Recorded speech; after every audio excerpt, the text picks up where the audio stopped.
Welcome to the Real View podcast, where Ohio Realtors connect you to innovators and influencers, keeping you with the real view of real estate.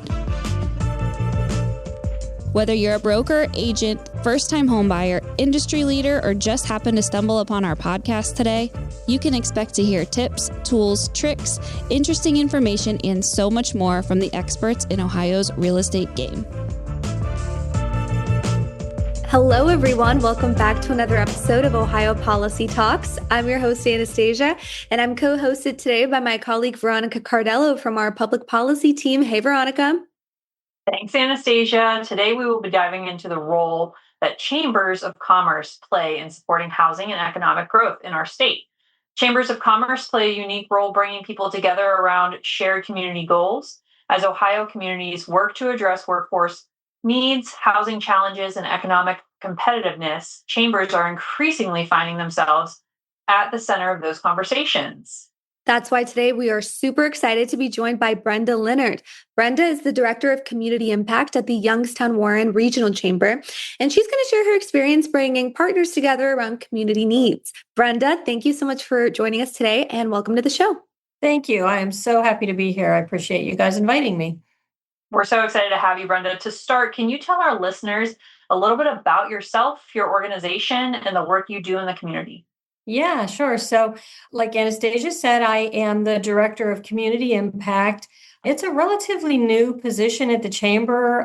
They created it probably about 3 years ago now. So I guess it's not that new, but new in connection to some of the other positions that we have here. And they wanted to bring me on board at that time to kind of lead our efforts to grow the population and workforce development, things like that. And also, obviously, that all connects to housing. So really, really important work that we're doing. And the Youngstown Warren Regional Chamber has been really proactive in trying to lead the effort in our valley.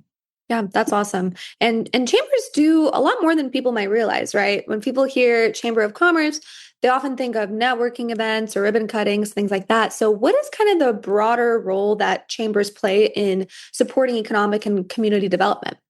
Yeah, well, we absolutely do a lot of member services that involve networking and ribbon cuttings and all those things.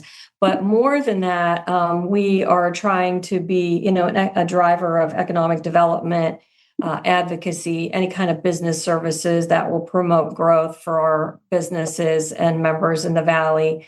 Advocacy, on the local, state, and federal levels.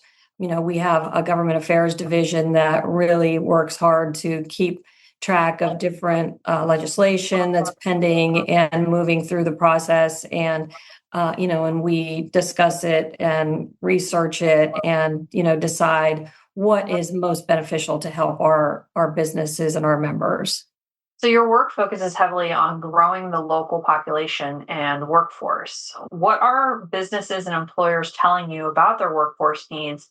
And how is the Chamber helping to address those challenges? Yeah, so we consistently hear from our members that have struggles both attracting and retaining employees. It just seems to be a different world, especially post-COVID, where turnover has really gotten challenging and just trying to keep people and get them trained. And so that was one of the reasons I believe that the Chamber decided a few years ago that they needed to make this one of our major initiatives and try to work to grow it. And so what we did was we created what we call the Population and Talent Expansion Council, PTEC for short. And we brought together about 20 chamber members. Many of them work in the HR space, but some of them are educators, trainers, people that work with, at-risk folks and trying to get people into the workforce. And we meet monthly and are developing different strategies on how we can market the area, how we can do outreach. We also work really closely with our area Goodwill, Youngstown area Goodwill, in efforts to try to get the workforce participation up. We did a study with them a couple years ago and determine what are the biggest challenges that are keeping people out of the workforce. And those are things that I think many communities are facing, childcare barriers, transportation, behavioral health, now even more than ever, like substance abuse, inability to pass drug tests, especially now that, marijuana has been made legal. That has created some new challenges. So just working with goodwill and work with a lot of our businesses to try to overcome these types of challenges as well.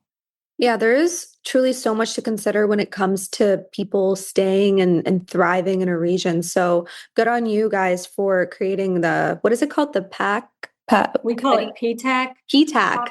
Yeah, I love Population that. and Talent Expansion Council. Yeah, that's fantastic. I think that's going to bring a lot of people in and help kind of promote your area. And housing is such a big part of all of this, right? If workers can't find housing that fits their needs or their budget, it naturally becomes much harder for employers to then attract and keep people. So in your region, how does housing availability and affordability play into and affect workforce attraction and the growth of your businesses? Yeah, that's another issue. Obviously, as we're growing a population and trying to attract people to our area, we need to make sure that they have the appropriate type of housing available to them. We have worked also closely with another partner, Eastgate Regional Council of Governments, and about a year ago did a housing strategy, a housing study, and looked at some of the needs of the area. And we know that, there are quite a few homes in the area, but many of them are not the right condition or in the right location or the right size. And so we know that we need to overcome those types of issues.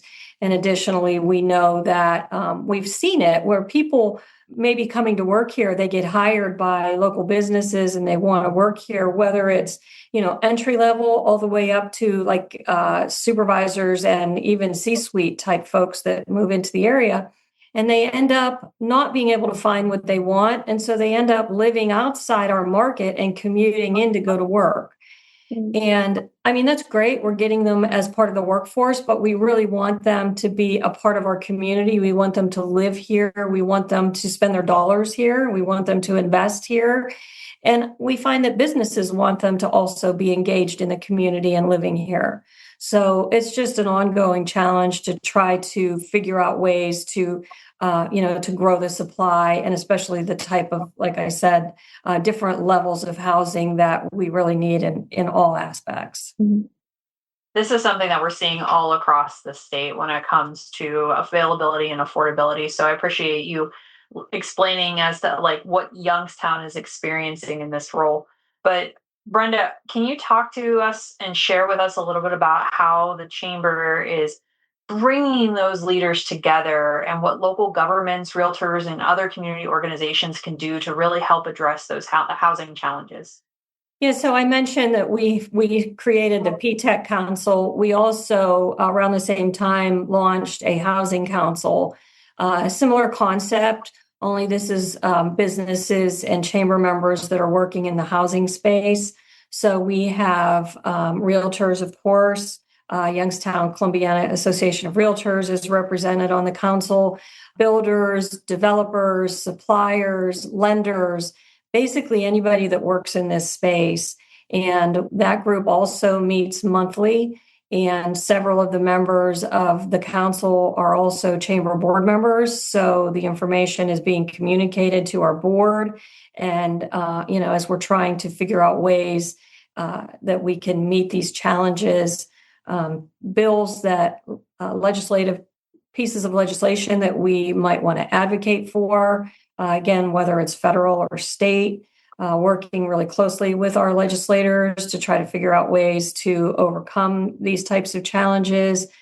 We are, doing a lot of education. We've hosted a lot of events just to kind of spread the word. I mentioned YCAR. We hosted, and I know Veronica, Ohio Realtors was a big part of it, our housing symposium that we just held this spring to try to educate, and just provide information on what programs exist and what our local government leaders can be doing. We'll be hosting a housing summit in the fall. So just trying to keep the word out and doing, interviews like this and just sharing information so that it stays in the forefront of what people need to know about housing. Yeah, absolutely. And all of this is so helpful to hear, especially for our realtor members, because, they see housing needs firsthand and they have that great expertise. So having a place where they can all, come to the table and connect with all of the other stakeholders in the community, I think that's really valuable. And so I know you talked about all of these groups coming together, and I don't have to tell you that collaboration is more often than not the key to successful community development, right? So can you kind of share an example of a partnership or an initiative that kind of shows what's possible when all of these different groups come together?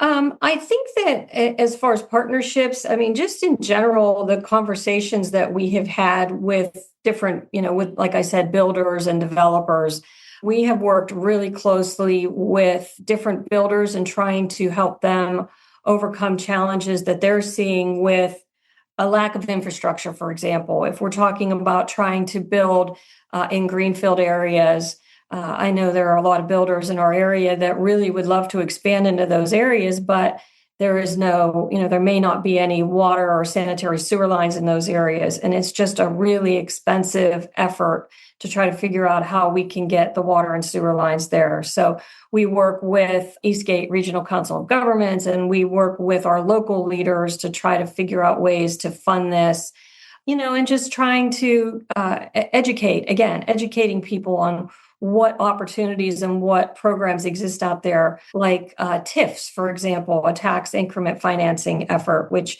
can be used by developers to help to fund a project in advance and then basically get reimbursed as the tax money is spent, and it's all dedicated to that project so that the sanitary sewer lines, which are often north of $1 million or more, can help to overcome those types of costs.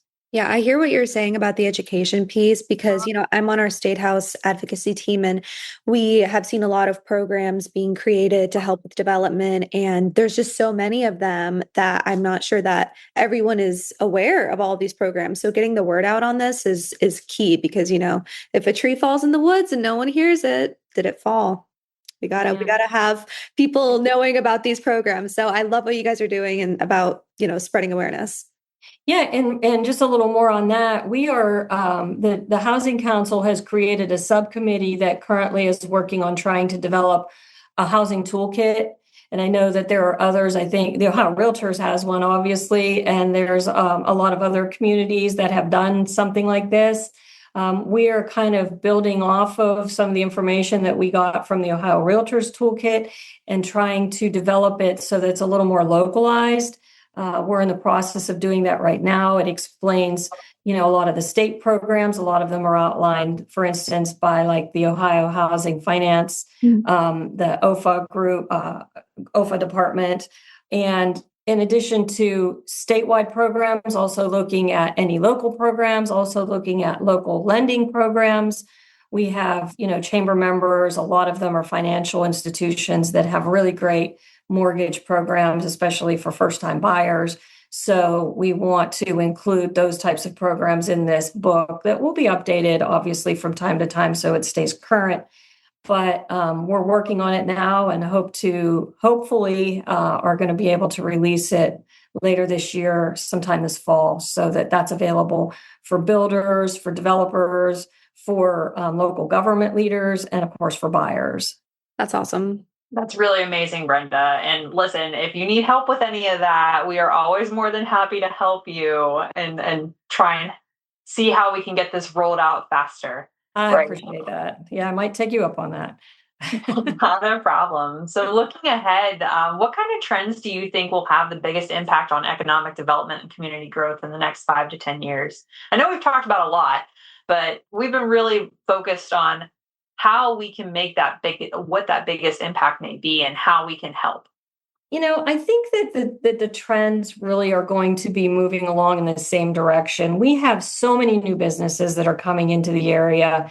And so we just need to continue to serve those and try to figure out, the best way to get, not only new homes, but also, maybe renovating existing homes, looking at programs that may exist for more manufactured housing, different things like that. So I think that the trend has to be that we need to look at all options and try to figure out the best ways to create more housing units, and hopefully also encourage our local communities not to be afraid of like multifamily units and the importance of things like townhouses or condos or, apartments, whatever it is, just because that is a better way of serving more quickly, more families. And, a lot of people just aren't in the market to buy a home right now. They may want to rent, or they may not want to build a single family or buy a single family home. They may rather live in an apartment or a townhouse. So, I just really want to be able to have those types of offerings available and have them modern and ready to go so that people that are moving into the area have options. Yeah, and that's a really good point, especially, for our members who are thinking about where people are going to want to live and what communities will need to support all of that growth. But with all this in mind, for communities trying to be more intentional about their future, what advice do you have for those that are looking to strengthen their local economy and improve their quality of life for the residents? I think that, some of the things that I already mentioned, but I think if I could give one piece of advice to local elected officials or local leaders would be, don't be afraid to say yes. So often I hear from local leaders that, they're afraid of considering zone changes. They're afraid of those mixed use and multifamily type residences. I've even heard from local government that they're sometimes afraid to say yes to helping contribute funds for infrastructure funding because, well, if we fund this project and then somebody else needs us to fund that project, we might not be able to do them both. So we would rather not play favorites, and I say, if you can do it now and it's a good project, say yes. And later, if another one comes up and you can do it, great, say yes to that too. If you can't, then you have to make that decision and explain it. And I don't think it's that hard to explain that we're trying to be positive here and we're trying to grow. So absolutely. Before we wrap up, what are you most excited about for the future of your community? All of the development. There's just so much growth coming in our area. Just off the top of my head, we have Kimberly Clark, of course, is moving to Warren, and that's going to be more than 500 jobs. And probably about 20% of them will be like professional or, upper level jobs. And then the rest of them will be very well paid line manufacturing jobs. The Youngstown Innovation Hub for Aerospace and Defense is in the works. That was partially or really largely funded by the state of Ohio, and it will bring hundreds of engineers to our markets. So well-paid jobs where people will definitely want to be buying new homes or homes in our area. Valeric is adding about 50 jobs with its large expansion. Healthcare and nursing always is growing.